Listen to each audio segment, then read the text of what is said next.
인터넷에 퍼져있는 무수히 많은 도시전설들 중 실제로 존재했던 일은 몇 개나 될까요?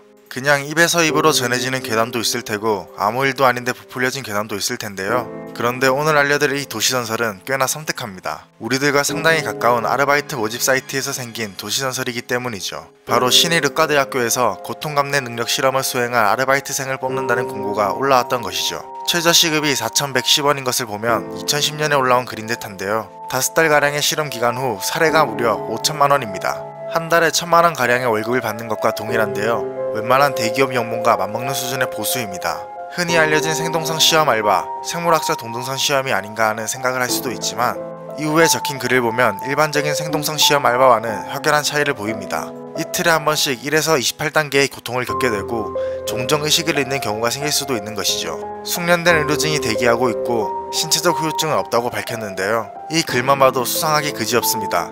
특히 건장한 체격의 25세 이상 남성을 찾는다는 조건도 수상하죠. 이런 글 내용만으로도 충분히 이상한데 이 도시전설이 퍼져나가게 된 큰 이유는 따로 있습니다.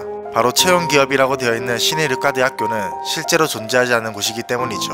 물론 신일전문대학교는 있었습니다. 하지만 신일전문대학은 1998년 대구산업정보대학을 거쳐 현재는 수성대학교로 이름을 바꿨으며 글이 올라온 시기인 2010년에는 대구산업정보대학이라는 이름의 학교였죠. 또 서울에 신일학원이라는 학교 재단이 있는데 여기는 서울 강북구의 신일중학교와 신일고등학교, 서울사이버대학교를 운영하며 당연히 여기도 의과는 없습니다. 이 공고를 보고 실제로 찾아간 사람이 있을지는 미지수지만 하이리스크 하이리턴이라는 말처럼 큰돈에는 그만한 위험이 따르기 마련입니다. 존재하지 않는 대학, 고통감내 실험, 믿기지 않는 실험 보수, 거기다가 신체 건장한 25세 남성이라는 조건, 이런 것들이 맞물리면서 이곳에 가면 무참히 고문을 당한 뒤 장기 적수를 당한다든가 인신매매단의 유인책이라는 이야기가 많았습니다. 우선적으로 해당 공고가 올라온 것 자체는 합성이나 조작이 아니고 공고는 이후로도 내용이 바뀌어 몇 번도 올라온 적이 있었다고 합니다. 하지만 아직도 이 신일의과대학 사건에 대해서 제대로 알고 있는 사람은 없습니다. 과연 피해자가 없었던 것일까요? 아니면 피해자가 더 이상 후기를 남길 수 없었던 것일까요?